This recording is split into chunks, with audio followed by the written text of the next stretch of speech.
له فلا مضل له ومن يضلل فلا هادي له أشهد أن لا إله إلا الله وحده لا شريك له وأشهد أن محمدا عبده ورسوله لا نبي ولا رسول بعده أما بعد.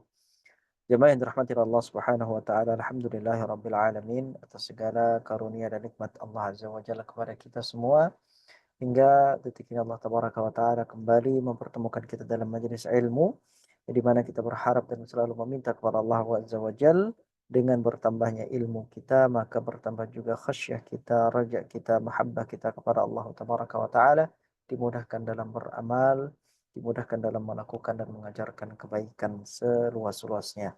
Salawat serta salam semoga selalu tercurahkan dan terlimpahkan kepada junjungan besar Nabi kita Muhammad sallallahu alaihi wasallam, kepada para sahabat dan keluarga beliau ila yaumiddin. Pada pembahasan yang lalu kita bersama telah masuk ke dalam sebuah bab pembahasan yang cukup penting, ya, tidak kalah penting dibandingkan dengan pembahasan-pembahasan sebelumnya, karena ini adalah inti dari bagaimana kita bisa selamat, ya, di dunia dan di akhirat, yaitu bab sabar dan bersyukur. Di mana ini merupakan amalan hati yang dengannya seseorang dapat mencuci bersih hatinya. Ketika dia bisa mengamalkan amalan sabar dan bersyukur, maka itu adalah puncak amalan hati dalam mentazkiyah jiwanya. Di pembahasan yang lalu sudah kita bahas tentang definisi, makna, dan hakikat sabar, kemudian keutamaan tentang sabar itu sendiri dari ayat-ayat Al-Quran. Insya Allah pada pembahasan kali ini kita akan masuk ke pembahasan hadis tentang keutamaan sabar. Jadi bagaimana keutamaan keutamaan sabar bagi menurut Nabi Shallallahu Alaihi Wasallam, atau apa yang diajarkan Nabi Shallallahu Alaihi Wasallam kepada kita. Inilah yang akan menjadi pembahasan kita. Lalu kemudian dilanjutkan tentang asar-asar tentang keutamaan sabar. Tentunya asar ini, ya, dan dinisbatkan kepada para sahabat, para tabiin, dan para atba'ut tabiin. Baik, insya Allah kita akan langsung memulai pembahasan kita di halaman 313 di bab hadis tentang keutamaan akan sabar. Untuk materi kita di siang hari ini kita mohon kesediaannya kepada Ibu Ibu Leli mungkin, ya.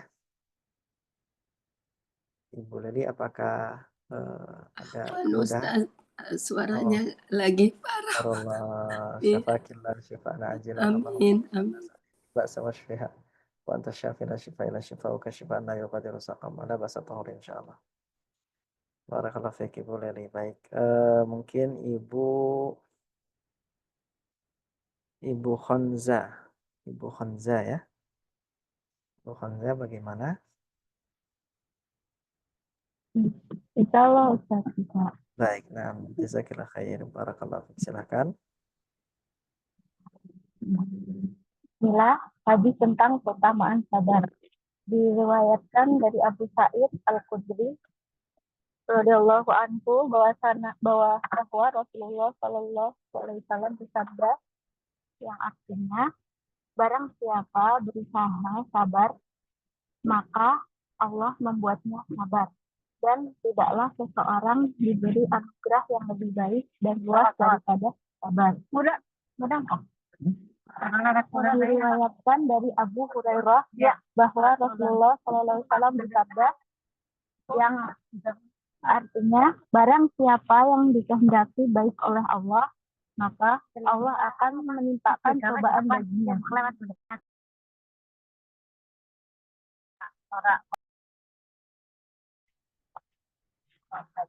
Atta bin Abi Rabah berkata, Ibnu Abbas radhiyallahu anhu pernah berkata kepadaku, maukah kutunjukkan kepadamu seorang perempuan penghuni surga? Aku menjawab, ya. Kutunjukkan kepadaku seorang perempuan penghuni surga? Beliau, ya. Ibnu Abbas berkata, perempuan berkulit hitam ini pernah datang kepada Nabi lalu berkata, saya ini menderita epilepsi. Jika kamu auratku terbuka, karena itu berdoalah kepada Allah untuk kesembuhanku. Rasulullah Shallallahu Alaihi Wasallam menjawab, jika kamu bersabar, maka kamu mendapat surga. Dan kalau kamu ingin aku berdoa, maka aku akan berdoa kepada Allah agar Dia menyembuhkanmu. Perempuan itu berkata, jika kambuh aurat saya terbuka, karena itu berdoalah kepada Allah agar tidak terbuka. Rasulullah Shallallahu Alaihi Wasallam kemudian mendoakannya. Abu Musa radhiyallahu anhu meriwayatkan bahwa Rasulullah Shallallahu Alaihi Wasallam bersabda yang artinya, apabila seseorang hamba sakit atau berpergian, maka tulis baginya ibadah seperti yang biasa ia kerjakan ketika mukim dan sehat.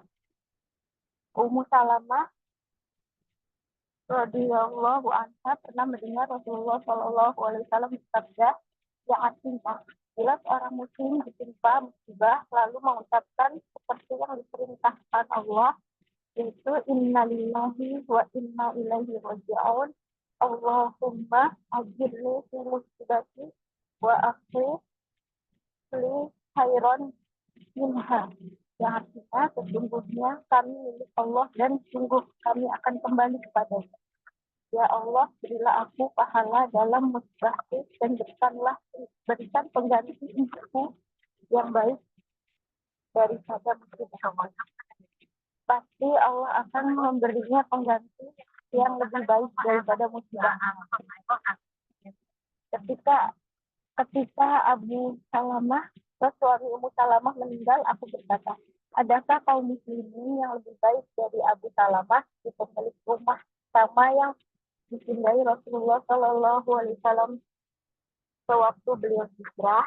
Kemudian aku mengucapkan doa tersebut, lalu Allah memberiku pengganti, yaitu Rasulnya Shallallahu Alaihi Wasallam.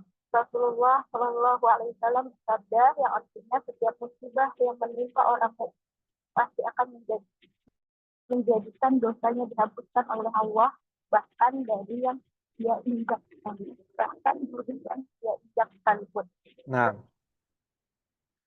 barakallahu fiik wa ahsanallahu ilaik. Nah, di pembahasan kali ini kita akan membahas beberapa hadis Nabi Shallallahu Alaihi Wasallam tentang keutamaan bersabar.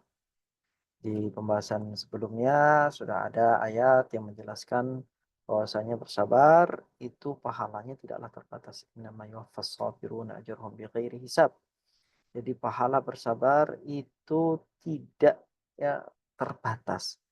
Dan yang hanya Allah Azza wa Jalla Allah Azza wa Jalla hanya memberikan pahala yang besar tersebut kepada orang-orang yang bersabar. Dan sabar ini merupakan fondasi dari setiap amalan. Baik itu amalan dalam melakukan ketaatan ataupun amalan dalam meninggalkan kemaksiatan. Itu membutuhkan kesabaran. Jadi bahan baku utamanya untuk seseorang itu bisa tetap konsisten beribadah kepada Allah Subhanahu wa taala atau konsisten menghindari setiap maksiat, perbuatan zalim dan kefasikan adalah pondasinya dengan bersabar. Dalam sebuah hadis yang diriwayatkan oleh Abu Sa'id Al-Khudri radhiyallahu taala anhu, hadis yang sahih yang di mana Nabi sallallahu alaihi wasallam bersabda, "Man yatasabbar yusabbirullah wa ma u'tiya ahadun ata'an khairan aw sa'a minas sabr." Ya, khairan wa usa'a minas sabr. Dalam hadis ini Nabi Shallallahu Alaihi Wasallam bersabda, barang siapa yang berusaha sabar maka Allah akan membuatnya bersabar. Jadi inilah yang menafikan kesabaran itu ada batasnya. Sesungguhnya batas itu tidak ada dalam bab sabar, ya, karena Nabi Shallallahu Alaihi Wasallam bersabda, man yatasabbar yusabbirullah. Senantiasa Allah Azza wa Jalla akan menjadikan kita bersabar kalau kita berusaha untuk bersabar. Jadi harus ada ikhtiar, ya, harus ada usaha yang kita lakukan, yang kita perjuangkan untuk tetap bersabar. Nah, berarti kalau kita sudah tidak dapat bersabar, berarti itu maknanya kita tidak lagi mau untuk berikhtiar atau berusaha untuk bersabar. Ya, jadi bukan sabarnya yang habis, tetapi ikhtiar kita yang habis. Ya, bukan berarti sabarnya yang terhenti, tapi ikhtiar kita yang terhenti. Dan Nabi Shallallahu Alaihi Wasallam menjelaskan, dan tidaklah seseorang diberi anugerah yang lebih baik dan lebih luas daripada kesabaran. Jadi sekali lagi di sini Nabi Shallallahu Alaihi Wasallam menjelaskan bahwasanya seseorang ketika dia dapat bersabar, kesabaran yang dia miliki itu adalah anugerah dari Allah. Dan anugerah tersebut adalah anugerah yang lebih baik, anugerah yang paling baik baginya, anugerah yang paling luas yang Allah berikan kepada dirinya. Jadi orang yang bersabar itu seharusnya dia banyak-banyak bersyukur ketika Allah Azza wa Jalla meluaskan hatinya, ketika Allah melapangkan hatinya pada hal-hal yang tidak setiap orang dapat melapangkan dan meluaskan hatinya, maka dia wajib bersyukur kepada Allah Subhanahu wa taala memiliki hati yang lapang, memiliki hati yang bersih, memiliki hati yang dapat bertahan dalam ya kewajiban melaksanakan ya kewajiban agama atau menahan diri dari kemaksiatan atau mudah menerima setiap takdir garisan yang telah Allah Azza wa Jalla gariskan dalam kehidupannya. Jadi sabar itu sekali lagi adalah anugerah. Anugerah yang didapatkan ketika kita mau untuk berusaha. Ya. Jadi kalau kita berusaha untuk bersabar, Allah akan berikan karunia sabar dan Allah Azza wa Jalla jelaskan, ya Nabi SAW jelaskan, karunia sabar itu adalah karunia yang paling baik, karunia yang paling luas.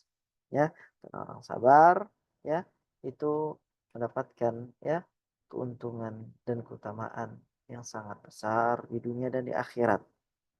Nah, berarti dapat kita pahami ya, kalau orang itu tidak mau untuk berusaha, ya tidak ada usahanya untuk bersabar, maka dia tidak akan dapat bersabar. Ya.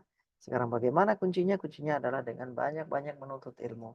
Banyak-banyak membaca qala Allah, banyak-banyak membaca qala Rasul, dari situlah kita paham tentang konsep sabar. Dari situlah kita dapat ya melakukan kesabaran itu sendiri. Kita dapat ya berusaha ya memaksimalkan ikhtiar kita untuk sabar. Diriwayatkan dari Abu Hurairah radhiyallahu taala anhu, Nabi sallallahu alaihi wasallam bersabda, "Man yuridillahu bihi khairan yusib minhu." Barang siapa yang dikehendaki baik oleh Allah. Maksudnya apa? Allah ingin orang ini baik. Maka Allah akan menimpakan cobaan baginya. Ya, bagaimana ya pola ujian yang Allah berikan kepada kita. Jadi mulai dari sekarang setiap ada masalah, jangan pernah melihat ya dengan kacamata negatif akan masalah tersebut, akan musibah tersebut, akan ujian itu. Tetapi selalulah lihat dari kacamata positif, dari sudut pandang positif. Bahwasanya dengan adanya musibah ini, dengan adanya ujian ini, berarti ini pertanda Allah menghendaki dari kita kebaikan. Tentu itu tergantung dari bagaimana sikap kita pasca mendapatkan masalah atau mendapatkan ujian. Kalau kita mencela, kita melaknat, lisan kita kotor, ya kita merendahkan atau bahkan kita menyudutkan Allah Tabaraka wa Ta'ala atas musibah tersebut, maka musibah yang tadinya menjadi musibah di dunia akan juga menjadi musibah di akhirat. Ya, tapi kalau seandainya yang kita ucapkan adalah hal-hal yang diridhoi oleh Allah, ya, adalah hal-hal yang mendatangkan kecintaan Allah kepada kita, ya, kasih sayang Allah Azza wa Jalla kepada kita, walaupun kita sedang ditimpa musibah. Kemudian sikap-sikap kita, perilaku kita adalah sikap-sikap yang menjadikan Allah ridho dan cinta kepada kita, maka musibah itu hanya akan berhenti di dunia dan dia akan berubah di akhirat dalam bentuk karunia yang besar.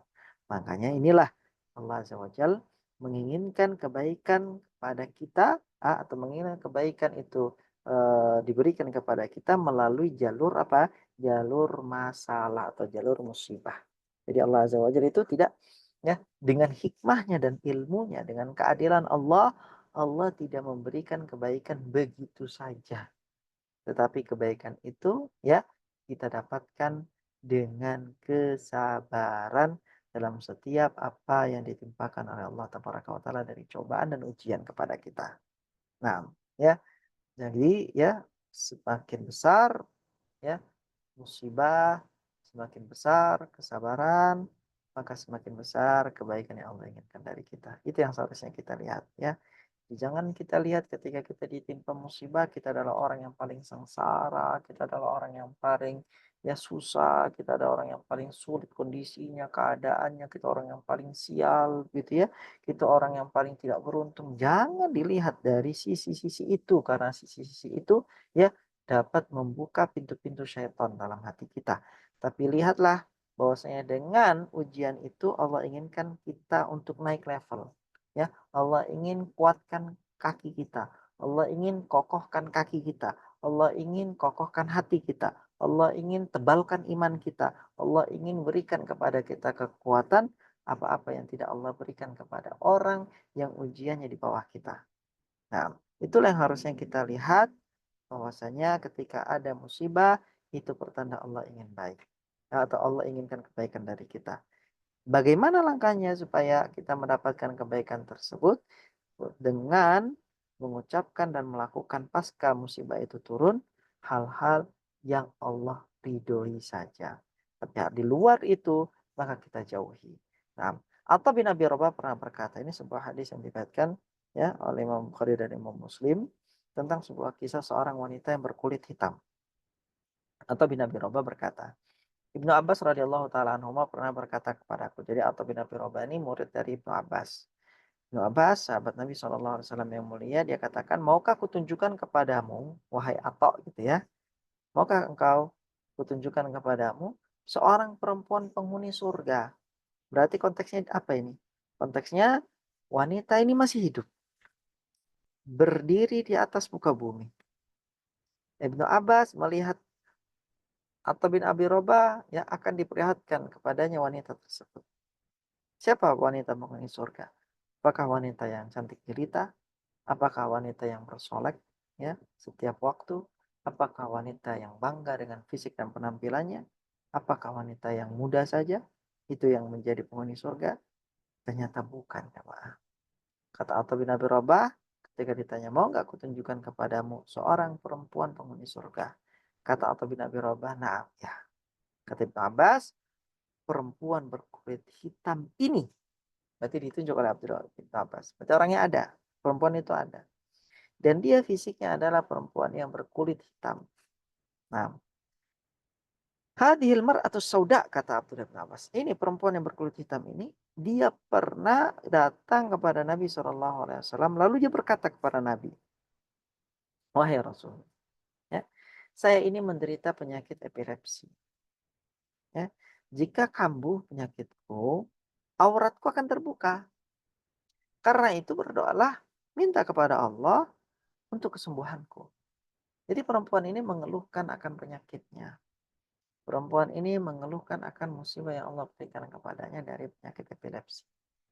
Dan memang kalau kita lihat bagaimana ya sebuah penyakit itu menjadikan seseorang itu tidak terkontrol, gitu ya, ibadahnya, apalagi dia sampai melakukan suatu pelanggaran syariat, walaupun dia tidak dibalas oleh Allah Azza wa Jalla dalam konteks ini karena dia tidak sadar, gitu ya. Apa pelanggarannya itu? Menampakkan aurat, ya. Berarti di sini juga ada dalil bahwasanya ya setiap perempuan yang membuka menampakkan auratnya ini adalah pelanggaran syar'i. Ini adalah perbuatan yang haram, dilarang oleh Allah Azza wa Jalla.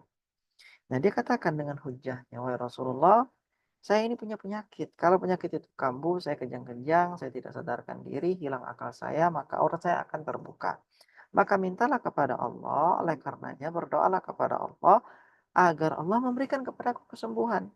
Nah, kalau kita lihat ini Masya Allah ya, dia minta kepada Allah kesembuhan agar dia tidak ya terjerumus dalam sebuah kemaksiatan, yaitu membuka aurat. Lihat bagaimana Nabi Shallallahu Alaihi Wasallam menyikapi perempuan ini. Kata Nabi, jika kamu mau bersabar, maka kamu akan mendapatkan surga.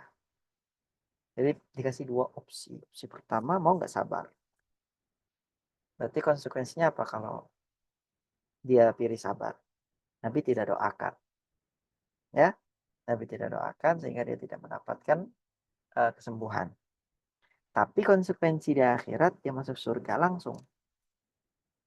Ya, dia langsung masuk ke dalam surga. Jaminannya dari Nabi SAW.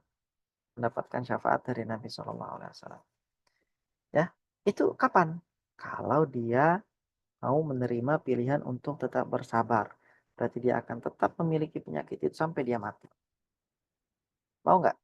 Ya, kamu bersabar, kamu saya jamin masuk surga.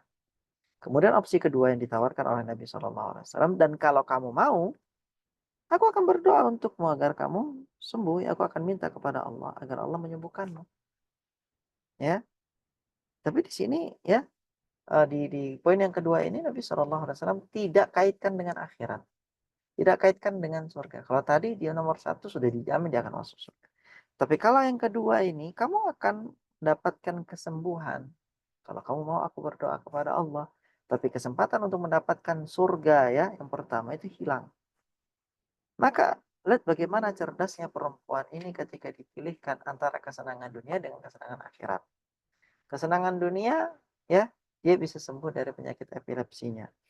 Kemudian kesenangan akhirat dia bisa masuk ke dalam surga secara langsung. Nah, dia bandingkan antara dua ini dan dia pilih untuk masuk ke dalam surga secara langsung. Konsekuensinya apa?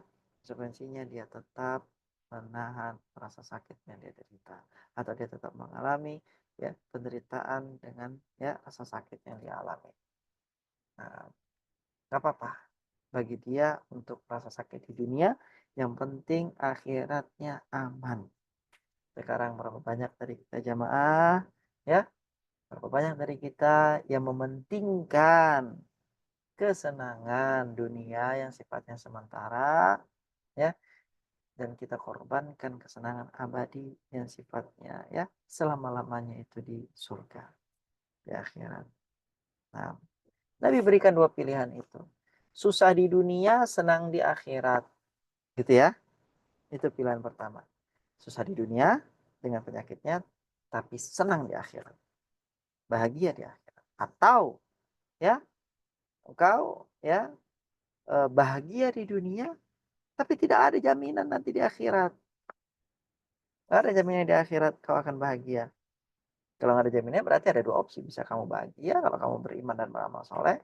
Bisa kamu kemudian ya sengsara di akhirat karena kamu tidak beriman, kamu tidak beramal soleh ya. Atau kemungkinan-kemungkinan yang lainnya. Jadi intinya tidak ada jaminan. Apa kata perempuan ini? Dia memilih akhirat tentunya. Dia katakan, ya Rasulullah, ya, jika penyakit saya kambuh, maka aurat saya akan terbuka. Karena itu berdoalah kepada Allah agar aurat saya tidak terbuka. Minta kepada Allah agar ketika penyakit saya datang, penyakit saya kambuh, aurat saya tidak terbuka. Gak usah minta kepada Allah kesembuhan untuk diri saya. Gak apa-apa saya sakit. Tapi saya minta kalau penyakit saya kambuh, ya kejang-kejang saya kambuh, saya tidak sadarkan diri, saya minta kepada Muhammad Rasulullah untuk memohon kepada Allah agar aurat saya ketika itu tetap terjaga, tidak tersingkap dan tidak terbuka.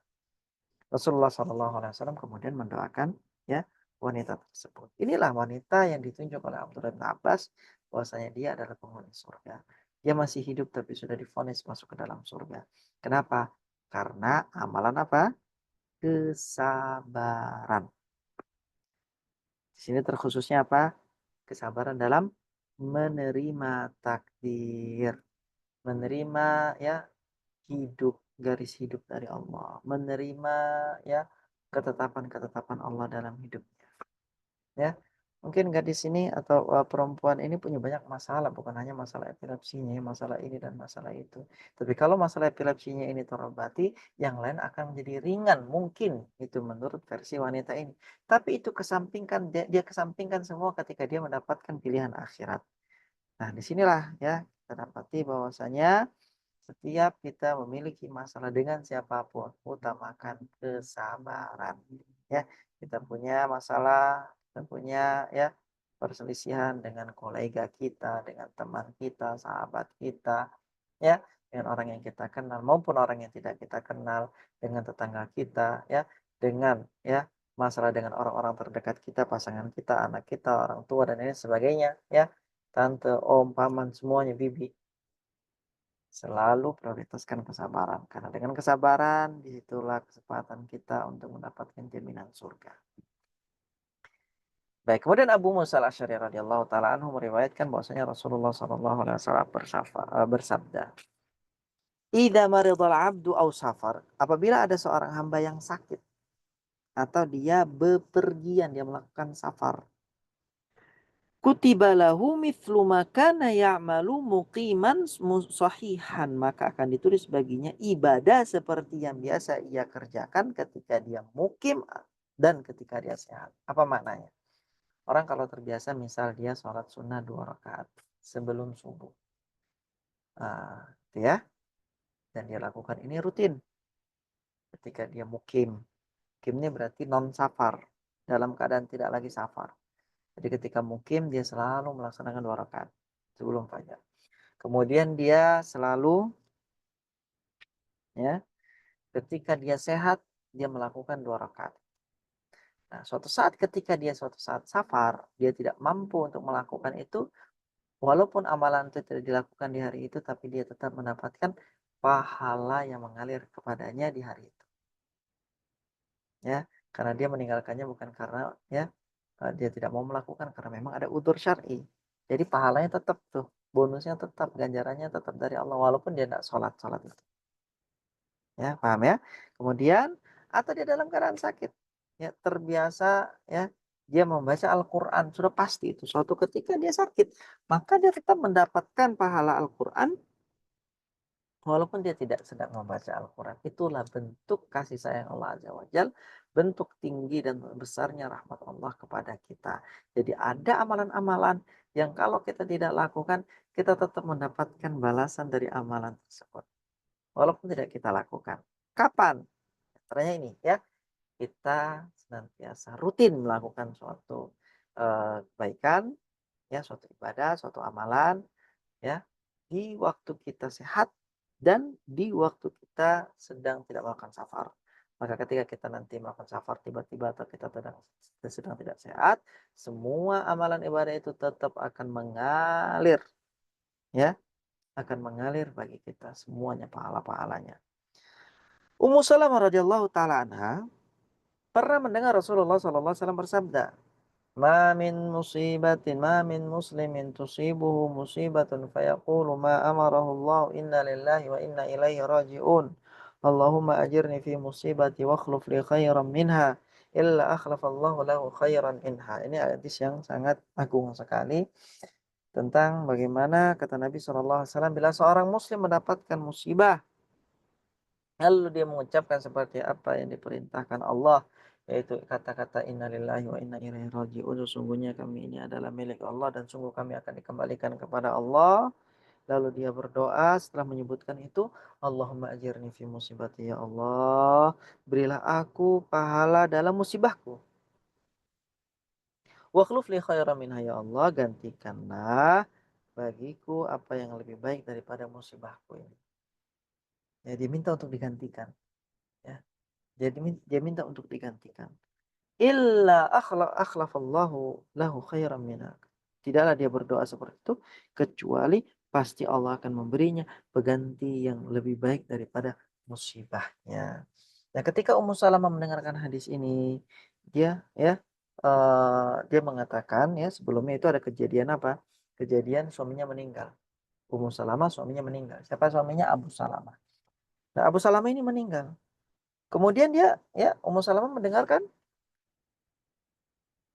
hadis tersebut yang dimana Nabi mengajarkan kepada kita untuk berdoa meminta kepada Allah ya pahala dari musibah dan Allah gantikan kita yang lebih baik daripada apa yang terjadi itu ya, apa yang diambil.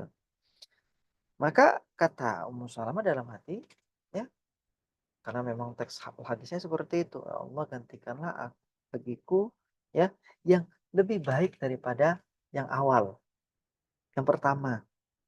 Maka ketika suaminya meninggal, Ummu Salamah berkata kepada dirinya sendiri, adakah kaum muslimin yang lebih baik dari Abu Salamah? Tidak ada yang lebih baik dari Abu Salamah. Ya, dari kaum muslimin tidak ada yang lebih baik dari Abu Salamah, kata Abu Salamah. Dia orang yang baik, ya. Dia memperjuangkan Islam, dia membersamai Nabi SAW, ya. Dia berdakwah, ya. Kemudian dia memberikan nafkah yang terbaik kepada istrinya, dia memberikan ya pelayanan terbaik kepada keluarganya. Tidak ada yang lebih baik daripada Abu Salamah. Ini puncak cintanya Ummu Salamah kepada Abu Salamah ya. Dia merasa tidak ada yang akan lebih baik lagi. Padahal itu adalah doa. Doa yang Nabi ajarkan kepadanya dan terdapat keberkahan dalam doa tersebut yang menjadikan apa? yang menjadikan Nabi SAW lah sendiri yang mengajukan pernikahan kepada siapa? Ummu Salamah. Jadi kalau ditanya, adakah yang lebih baik dari Abu Salamah? Sependek pengetahuan Ummu Salamah ketika itu ya tidak ada. Tapi kan ya bukan dia yang mengatur dan menggariskan nasib ya, tapi Allah Azza wa Jalla. Allah Azza wa Jalla tahu yang lebih baik dari Abu Salamah. Siapa? Rasulullah Sallallahu Alaihi Wasallam. Dihadirkanlah, digerakkanlah hati Rasulullah untuk kemudian melamar ya dan menikahi Ummu Salamah. Dia berkata, adakah kaum muslimin yang lebih baik daripada Abu Salamah? Si pemilik rumah pertama yang disinggahi Rasulullah Sallallahu Alaihi Wasallam sewaktu beliau hijrah. Jadi yang dilihat oleh Ummu Salamah ini dari suami adalah amalan kebaikannya itu yang diingat sama Ummu Salamah, sehingga dia melihat tidak ada orang yang dari sahabat yang mengungguli amalannya Abu Salamah di dalam yang membantu Rasulullah SAW dalam berhijrah.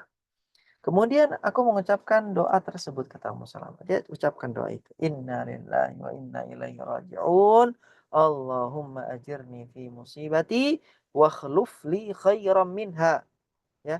Kemudian ketika aku ucapkan doa tersebut, Allah memberiku penggantinya Abu Salamah, itu siapa? Rasulullah sallallahu alaihi wasallam. Hadis yang diriwayatkan oleh Imam Muslim.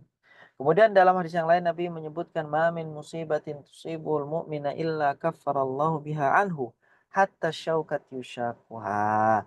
Setiap musibah yang menimpa orang mukmin pasti akan menjadikan dosanya dihapuskan oleh Allah. Ini yang harus kita lihat. Jadi selain tadi kita lihat bahwasanya orang ketika punya musibah dia adalah tanda bahwasanya Allah inginkan darinya kebaikan, ya. Ini juga yang kita lihat bahwasanya orang ketika dia ditimpa musibah syaratnya mukmin ya, orang mukmin. Maka Allah akan jadikan dosanya dihapuskan, ya. Jadi yang tadi dosanya setumpuk, kemudian dosanya dihapuskan oleh Allah Subhanahu wa taala. Kapan?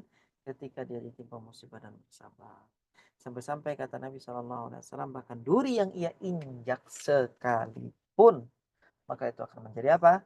Kafarah, penggugur dosa. Nah, berikutnya asar tentang keutamaan sabar. Asar tentang keutamaan sabar. Sufyan bin Uyainah ketika menjelaskan firman Allah yang artinya, dan kami jadikan di antara mereka itu pemimpin-pemimpin yang memberi petunjuk dengan perintah kami ketika mereka sabar. Dan adalah mereka meyakini ayat-ayat kami. Quran Surat As-Sajdah ayat 24. Ia berkata, ketika mereka melaksanakan pokok masalah ini, yaitu sabar, maka kami jadikan mereka para pemimpin. Umar bin Abdul Aziz menuturkan, tidaklah Allah memberi nikmat kepada hamba, lalu dia mencabutnya dan menggantinya dengan sabar, melainkan penggantinya itu lebih baik daripada yang dia cabut. Sa'id bin Jubair berkata, sabar adalah pengakuan hamba kepada Allah atas apa yang menimpanya, kerelaannya terhadap apa yang ada di sisi Allah dan mengharap pahalanya. Seseorang terkadang merasa sedih, tapi ia telah berusaha untuk tabah sehingga yang tampak darinya hanyalah kesabaran. Ibrahim alaihissalam berkata, perkataan Sa'id yaitu pengakuan hamba kepada Allah atas apa yang menimpanya.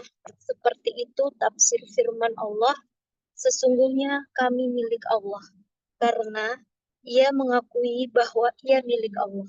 Pemiliknya berhak berbuat sekendaknya terhadapnya. Perkataan Sa'id, sembari mengharap apa yang ada di sisi Allah. Sepertinya tafsir firman Allah, dan sungguh kami akan kembali kepadanya. Maksudnya, kami akan kembali kepadanya, lalu dia membalas kesabaran kami dan tidak menyia-nyiakan musibah kami. Perkataan Sa'id, seseorang terkadang merasa sedih, tapi ia telah berusaha untuk tabah. Di sini maksudnya, sabar tidaklah dengan ketabahan, Tapi sabar adalah mencegah hati dari benci pada takdir dan mengekang lisan dari mengadu. Karena itu, siapa yang membenci takdir berarti ia bukan orang yang bersabar.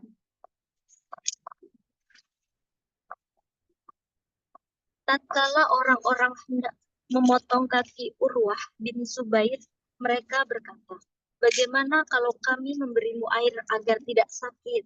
Urwah menjawab, "Allah mengujiku hanya untuk melihat kesabaranku. Akankah aku melanggar perintahnya?" Umar radhiyallahu anhu pernah berkata, "Sebaik-baik dua kantong pelana dan bekal adalah bagi orang-orang yang sabar."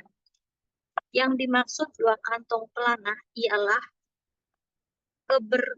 keberkatan yang sempurna dan rahmat. Yang dimaksud bekal adalah petunjuk. Ilawah adalah sesuatu yang diletakkan di atas dua kantong pelana di atas onta. Dengan itu beliau menunjuk firman Allah. Dan sungguh akan kami beri cobaan kepadamu dengan sedikit ketakutan, kelaparan, kekurangan harta, jiwa, dan buah-buahan. Dan berikanlah berita gembira kepada orang-orang yang sabar, yaitu orang-orang yang apabila ditimpa musibah, mereka mengucapkan inna lillahi wa inna ilaihi raji'un. Mereka itulah yang mendapat keberkatan yang sempurna dan rahmat dari Rob mereka. Dan mereka itulah orang-orang yang mendapat petunjuk. Quran Surat Al-Baqarah ayat 155-157. Nah, barakallahu fiiki wa ahsanallahu ilaik. Berikutnya adalah asar tentang keutamaan dari sabar. Berarti di sini akan ada ya perkataan ya, dari para salafus saleh, generasi emas ya, yaitu kalangan para sahabat, para tabi'in dan tabi'in. Pertama adalah asar dari Sufyan bin Uyainah ketika beliau menjelaskan firman Allah Azza wa Jal, dan kami jadikan di antara mereka itu pemimpin-pemimpin yang memberi petunjuk dengan perintah kami ketika mereka sabar. Ya. Dan adalah mereka meyakini ayat-ayat kami. As-Sajdah ayat 20. Maka Sufyan bin Uyainah berkata, ketika mereka melaksanakan pokok masalah ini, ketika mereka bersabar begitu ya, maka kami jadikan mereka para pemimpin. Jadi kepemimpinan itu akan dapat ya diselesaikan, diraih ya keutamaannya dengan kesabaran. Nah, jadi itu keutamaan sabar, seorang itu akan mendapat ya kepemimpinan. Nah, Umar bin Abdul Aziz menuturkan, tidaklah Allah memberi nikmat kepada hamba, lalu Allah mencabutnya dan menggantinya dengan sabar, melainkan penggantinya itu lebih baik daripada apa yang dia cabut. Ya. Said bin Jubair berkata, sabar adalah pengakuan hamba kepada Allah atas apa yang menimpanya. Dia akui itu. Maka di antara itu istighfar kan ya. Allahumma anta rabbi la ilaha illa anta khalaqtani wa ana abduka wa ana ala ahdika wa adika mastata'tu a'udzu bika min syarri ma sana'tu abu'u laka bi ni'matika alayya wa abu'u laka bi dzambi. Ya Allah, aku mengakui akan nikmat-nikmat Engkau berikan kepadaku dan aku mengakui akan dosa-dosaku kepadamu. Dia akui itu. Nah, jadi sabar itu adalah pengakuan hamba kepada Allah atas apa yang menimpanya. Kerelaannya terhadap apa yang ada di sisi Allah, apapun yang datangnya dari Allah, dia akan syukuri, dia akan rela, dan dia akan ridho. Maka di antaranya juga diucapkan raditu billahi robba wa bil islami dina wa bi Muhammadin sallallahu alaihi wasallam nabiyya. Aku ridho Allah sebagai Rabbku, Islam sebagai agamaku, dan Nabi sebagai Muhammad sebagai nabiku. Nah, kemudian dikatakan bahwasanya ya dia ridho, dia rela terhadap apa yang ada di sisi Allah, dan dia mengharap ya pahalanya. Seseorang terkadang merasa sedih, tapi ia telah berusaha untuk tabah sehingga yang tampak darinya hanyalah kesabaran. Ibrahim alaihissalam ya berkata, perkataan Said, ya, pengakuan hamba kepada Allah atas apa yang menimpanya, sepertinya itu tafsir firman Allah, sesungguhnya kami milik Allah. Karena ia mengakui bahwa ia milik Allah, pemiliknya berhak berbuat sekehendak, ya, sekehendak Allah terhadapnya. Nah, kemudian ya, perkataan Said sembari mengharap apa yang ada di sisi Allah, sepertinya tafsir firman Allah Azza wa Jalla, dan sungguh kami akan kembali kepadanya.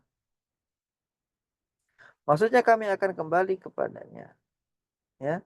Lalu dia membalas kesabaran kami dan tidak menyia-nyiakan musibah kami.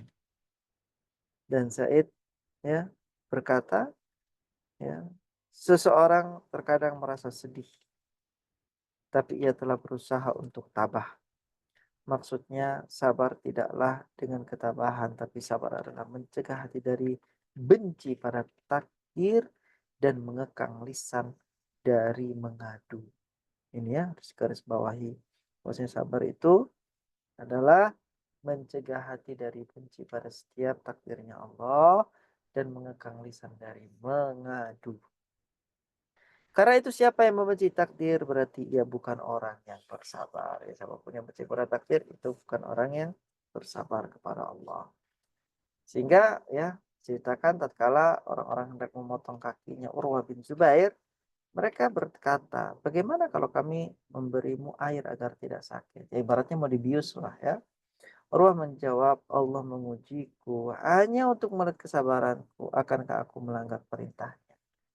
Nah, Umar pernah berkata, sebaik-baik dua kantong pelana dan bekal adalah bagi orang-orang yang sabar. Yang dimaksud dua kantong pelana ialah keberkatan yang sempurna dan rahmat. Dan yang dimaksud bekal adalah petunjuk. Ailawa adalah sesuatu yang diletakkan di atas dua kantong pelana di atas onta. Dengan itu beliau menunjuk firman Allah Azza wa Jal, apa yang difirmankan oleh Allah dalam surah Al-Baqarah ayat 155 sampai 157, dan sungguh akan kami berikan cobaan kepadamu dengan sedikit ketakutan, ya, kelaparan, kekurangan harta, ya, dengan jiwa, dengan buah-buahan. Jadi ini macam-macam ujian yang Allah timpakan kepada manusia. Apa itu? Pertama, cobaan akan rasa takut. Ya, dia bisa bersabar nggak dengan cobaan? Cobaan kelaparan. Sabar nggak dia dengan kelaparan tersebut? Cobaan kekurangan harta. Hah? Fakir. Dia miskin. Bersabar nggak dia? Kemudian Allah uji dengan jiwa. Misalnya ada orang yang dia cintai. Itu meninggal dunia. Dia bersabar. Begitu juga dengan buah-buahan. Ya. Dan berikanlah berita gembira kepada orang-orang yang sabar, kata Allah. Siapa orang yang sabar nih? Yaitu orang-orang yang apabila ditimpa musibah, mereka mengucapkan inna lillahi wa inna ilaihi rajiun. Sungguhnya kami milik Allah dan hanya kepada Allah lah kami kembalikan. Mereka itulah yang mendapatkan keberkatan yang sempurna dan rahmat dari Rabb mereka. Dan mereka itulah orang-orang yang mendapatkan petunjuk. Jadi orang yang mendapatkan petunjuk itu, dia bisa bersikap ketika dia sedang dalam kondisi yang tidak mengenakan hatinya. Dengan apa sikapnya? Sikap sabar. Ya, dengan sikap sabar dia mendapatkan petunjuk, dengan sikap sabar dia mendapatkan rahmat dari Allah, dengan sikap sabar dia mendapatkan karunia keberkahan yang sempurna dari Allah Taala. Nah, baik, ini ya mungkin yang dapat kita bahas pada pertemuan kali ini. Insyaallah di pertemuan yang akan datang kita akan lanjut di pembagian sabar. Ya, ada berapa pembagiannya sabar, ya, dan seperti apa saja, ya, dan tema-tema berikutnya yang ada di dalam bab tentang syukur dan sabar. Nah, insyaallah jazakallahu khair kepada Ibu Hamzah yang telah membacakan materi. Barakallahu fikum wa jazakumullahu khairan. Nah, setelah ini silakan untuk pertanyaan tanya jawab ya. Barakallahu fikum. Nah, jazakallahu khair wa barakallahu fiki pada Ibu saya yang telah berpartisipasi dalam membacakan materi, dan juga kepada Al-Ustaz jazakallahu khair wa barakallahu fiki. Wassalamualaikum. Saya sampaikan Semoga menjadi ilmu yang bermanfaat bagi kita semua, dapat dipahami, diamalkan, serta didakwahkan. Semoga Allah Ta'ala berikan taufik pada kita semua. Amin. Ya Rabbal Alamin. Ustaz, apakah ada sesi tanya jawab, Ustaz? Nah, Berhubung Ustaz masih silakan. lagi sedang di jalan, nggak apa-apa, Ustaz? Nggak apa-apa, Tuh. kita buka aja. Taib. Taib, Nah, Ustaz. Nah, syukran, Ustaz. Taib, pada jamaah yang ingin bertanya, pada Ustaz dipersilakan.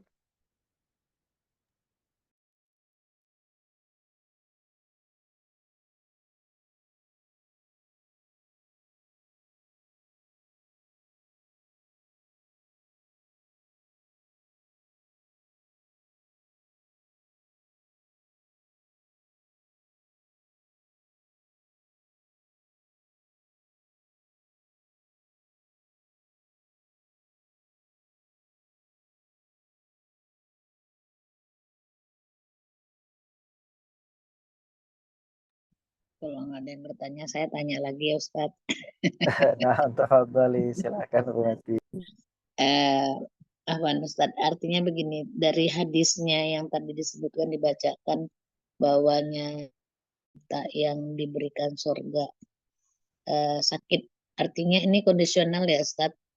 Artinya pada saat seseorang sakit minta kesembuhan karena merasa terganggu, artinya dalam beribadah gitu loh Ustadz. Kan ada sesuatu penyakit yang itu bisa mengurangin gitu loh Ustaz, daripada ibadahnya gitu loh. Karena setiap penyakit itu kan ada tingkatan-tingkat tersendiri.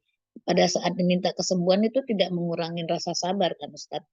Memaknainya ya, memaknainya bahwa sifatnya kondisional, artinya tergantung dengan wakil seseorang gitu ya Ustaz. Artinya jika kesembuhan dimintakan kepada Allah Ta'ala, itu menjadi ibadahnya lebih baik gitu loh Ustaz. Karena saya meminta kepada Allah setiap sakit itu tidak menjadi lemahnya iman dan lemahnya ibadah gitu loh Ustaz. Artinya kan tadi dibilangin bahwa ujian yang Allah berikan itu bukan ingin melemahkan, bukan ini, malah justru kalau tadi Ustadz menjelaskan ingin mengokohkan kaki gitu lah ya, sebagaimana Allah memberikan ujian-ujian kepada ulul azmi itu kan semakin kuat ya, semakin kokoh mereka, teguh gitu lah. Nah, dalam hal ini karena kita dalam khususon yang dibara diri saya yang masih belajar, tentulah keimanan ini kan bertingkat-tingkat ya Ustadz. Artinya seperti tadi sahabat ini imannya luar biasa gitu loh. Artinya memilih dengan pilihan yang luar biasa gitu loh Ustadz. Nah, kan kembali lagi maka tadi saya tanya, tidak mengurangi ya Ustadz bahwa pada saat kita meminta ya Allah sembuhkan, itu tidak mengurangi kita bersabar terhadap takdir yang Allah berikan terhadap penyakit gitu lah ya Ustaz. Nah, tidak mengurangi, tidak menafikan juga. Dan apa yang disabdakan serta yang ditawarkan oleh Rasul Shallallahu Alaihi Wasallam kepada wanita tersebut, ya ini kekhususan, ya kekhususan orang-orang yang memang hidup di zaman Nabi, yaitu kekhususan para sahabat. Ya, ada hal-hal yang memang menjadi kekhususan mereka, tidak ada di zaman kita atau tidak ada dalam hidup kita. Ya, kebersamaan Nabi bersama mereka, tentang bagaimana mustajabnya doa Nabi. Ya, kalau seandainya Nabi buka seperti itu, maka setiap orang yang punya masalah, punya penyakit akan datang langsung kepada Nabi dan minta kesembuhan, kan begitu. Nah, sehingga Nabi Shallallahu Alaihi Wasallam membatasi hal tersebut, diantaranya dengan ya menawarkan seandainya mereka mau bersabar, ya mereka mau menahan diri, maka mereka akan mendapatkan ya balasan yang terbaik dari Allah Azza wa Jalla. Nah, tentu dalam berbagai hadis Nabi menyebutkan tadawaw ya ibadallah, ya berobatlah wahai para hamba Allah. Sebenarnya tidak ada penyakit kecuali bersamanya obatnya. Ya. Dan ini menunjukkan perintah bahwasanya ketika kita berikhtiar untuk berobat itu tidak menafikan ketawakalan kita kepada Allah, tidak menafikan kesabaran kita dalam menerima takdir Allah Azza wa Jalla. Bahkan itu menunjukkan bahwasanya dengan kita berobat itulah bentuk ya ketawakalan kita kepada Allah dan kesabaran kita atas musibah atau ujian yang Allah Azza wa Jalla timpakan kepada kita. Nah, sekali lagi jadi apa yang ditawarkan oleh Nabi itu ditawarkan oleh seseorang yang dicintai oleh Allah Tabaraka wa Ta'ala, dan apa yang Nabi minta itu pasti dikabulkan begitu ya. Kalau Nabi ketika itu minta kesembuhan bagi si perempuan tersebut, disembuhkan secara langsung ya. Makanya seperti apa namanya, ketika Nabi menceritakan orang-orang yang dia masuk ke dalam surga tanpa hisab dan tanpa adab, apa respon para sahabat? Seperti Ukasyah bin Mihsan itu, dia langsung minta kepada Rasul, "Ya Rasulullah, ud'ullah ja'alani minhum." Ya Allah, mintalah, berdoalah kepada Allah semoga Allah jadikan aku termasuk orang-orang itu yang masuk ke surga dalam hisab dan tanpa adab. Sama Nabi SAW diiyakan gitu kan. Nabi SAW meminta kepada Allah agar ya Ukasyah menjadi ya orang yang masuk ke dalam surga tanpa hisab dan tanpa adab. Tapi ketika pintu itu dibuka oleh Nabi SAW, para sahabat yang lain berbondong-bondong ikut meminta kepada Rasul. Ya Rasulullah ya, ya udahlah ja'alani minhum. Ada lagi yang mengatakan, oh ya Rasulullah ya Rasulullah mintalah kepada Allah supaya aku menjadi di antara mereka. Nah, cukup Nabi SAW mengatakan, sabaqaka biha Ukasyah. Kamu sudah didahului oleh Ukasyah. Jadi memang ada pintu-pintu yang terbuka lebar kesempatannya di zaman Nabi hidup ya. Kemudian Nabi tutup ya. Dan itu tidak ada di zaman kita. Nah, jadi itu kekhususan sekali lagi yang ada pada zaman Nabi SAW bersama para sahabatnya. Wallahu ta'ala a'lam. Barakallahu fikum Bu Met. Artinya begini ya Ustadz, yang dipahamin kan kita senantiasa dalam surat Al-Fatihah itu membaca ada 3 bagian. Maksudnya Allah kita meminta ini setelah diidina siratal mustaqim, siratal ladzina an'amta alaihim ya, orang-orang yang Allah beri nikmat. Kan berarti dijabarkan nanti Ustadz ya, kita mengikutinya demikian. Tetapi seperti ini kita harus komprehensif ya Ustadz, seperti tadi Allah memberikan dengan melalui lisan Rasul, dengan adanya waki-waki seperti itu dengan ilmunya Allah, hikmahnya Allah, keadilan Allah ya Ustadz. Artinya tidak bisa disamaratakan begitu ya Ustadz memahaminya. Begitu ya Ustadz, supaya kita tidak mencampurkannya itu jadi kebablasan gitu ya Ustadz. Nah, sahih. Benar, Ya, artinya demikian supaya kita nggak bisa juga menafikan itu kan begini, padahal memang ada demikian, tetapi harus komprehensif dua-duanya itu sampai ke diri kita sehingga kita tidak menafikan dan kita tidak juga mengatakan bahwa itu kan, nah bahasanya kan seperti itu Ustaz, suka bahasanya gini, itu kan Nabi, sedangkan kita disuruh Allah untuk mencontoh orang-orang yang beri nikmat itu siapa? Para nabi, para sodikin, para suhada, orang-orang soleh itu harus kita menjadi panutan. Tetapi tingkat-tingkat iman itu kan berbeda-beda ya Ustadz. Ini yang harus sampai ke dalam diri, itu yang saya maksud Ustadz. Supaya menutup bahasanya tidak menafikan, bahasanya gini, tidak mengurangi, tidak hulu dan tidak menjadi apa ya Ustaz, berlebihan dan tidak juga menjadi meremehkan gitu loh Ustaz. Ya, Begitu ya. Ya Ustaz, memahamin hati ini kadang-kadang kan hati ini suka demikian pada saat kita menafikan janji Allah melalui lisan Rasul harusnya dibenarkan menjadi menafikan. Pada saat harusnya tidak demikian. Itu yang saya bilang, hati ini senantiasa sulit untuk bukan sulit, artinya gini, karena jauh dari tuntunannya Allah Ta'ala untuk meyakinin apa yang datang dari Allah dan Rasul itu sesuatu kebenaran yang mutlak gitu loh Ustaz. Ya, sahih. Ya, begitu. Baik Ustaz, jazakallah khair, barakallah. Amin wa iyyakum. Baik, jazakumullah khairan wa barakallahu fikum jemaah dan juga jawaban dari Ustaz. Mungkin satu pertanyaan lagi Ustaz ya. Nah, insyaallah. Baik, ada jemaah yang ingin bertanya kembali. Ustaz.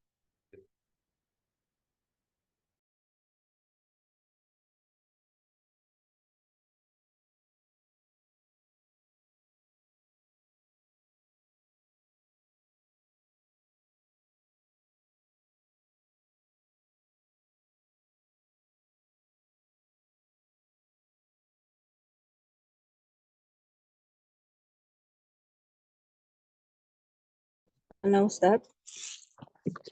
Nah, Ya, Ustadz. tafadhal. Nah, Sabar. Ya, sabar ini kan eh, kalau saya ini Ustaz, mudah diucapkan tapi aplikasinya sungguh sangat berat.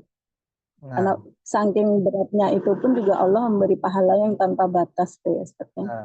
sahih. Ya, terus bahwa sabar ini juga termasuk dengan kehidupan kita sehari-hari dengan pasangan, dengan anak-anak kita, gitu, dengan keluarga, gitu. Nah, gini Ustaz, terutama dengan anak nih Ustaz, dengan kenakalan, dengan ketidaktaatan anak-anak kita, terus ada terkeluar misalnya saat anak kita nggak taat sama kita, gitu, terkeluar kata ya kita agak sedikit jengkel atau marah, gitu. Apakah itu bagian dari mengurangi tingkat kesabaran kita sebagai orang tua, gitu Ustaz? Nah, tentu di sini harus dibedakan antara pengajaran atau pendidikan adab ya, ta'dib itu dengan penuh ketegasan ya, dan ucapan-ucapan kotor dan keji. Ya, tidak semua marah itu adalah sesuatu yang madmum, sesuatu yang tercela ya. Marah pada tempatnya ya, lembut pada tempatnya itu adalah hikmah ya. Itu termasuk didikan yang diajarkan oleh Nabi SAW. Yang tercela, yang tidak termasuk dari sifat kesabaran itu sendiri adalah ketika seseorang mendapatkan apa yang tidak menyenangkan dalam hatinya, lalu kemudian ya dia marah tidak pada tempatnya. Lagi ditambah kalau seandainya dia menyampaikan sesuatu ya yang di situ ada perkataan-perkataan keji dan kotor.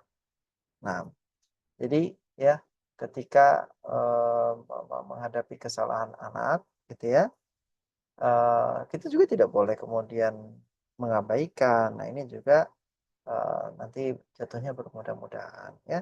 Tetap harus ada ketegasan di sana, tetap harus ada peringatan gitu ya. Tapi harus sesuai dengan porsinya, tidak boleh overdosis ya. Overdosis itu bagaimana? Kalau dia sampai ya keluar kata-kata yang keji, kata-kata yang kotor, kata-kata yang buruk, atau sampai mendoakan sesuatu yang buruk kepada anaknya ya, ini terlampau ya, atau dia ini melampaui batas. Nah, mungkin begitu Ibu. Barakallahu fiik. Saya kalau Ustaz. Amin wa iyyakum. Jazakumullah khairan wa barakallahu fikum. Pertanyaan dari jemaah Ustaz yang dia penjelasan dari Ustaz Ikhwan. Tadi merupakan pertanyaan terakhir Ustaz ya. Baik. Nanti kita akhiri kajian ini. Kajian diakhiri, Ana kembali mengucapkan jazakallahu khair wa barakallahu fiik. Semoga baik. Peluangan waktu Ustaz, ilmu, faedah dan nasihat yang telah disampaikan. Semoga Ustaz dan keluarga dan beserta kita semua selalu berada dalam lindungan Allah. Amin. Amin ya Baik, rabbal kita alamin. akhiri majelis ini dengan doa kafaratul majelis. Subhanallahumma wa bihamdika asyhadu an la ilaha illa anta astaghfiruka wa atubu ilaik. Assalamualaikum warahmatullahi Waalaikumsalam warahmatullahi wabarakatuh. Jazakumullah khairan Ustaz. Waalaikumsalam warahmatullahi wabarakatuh. wabarakatuh. Waalaikumsalam.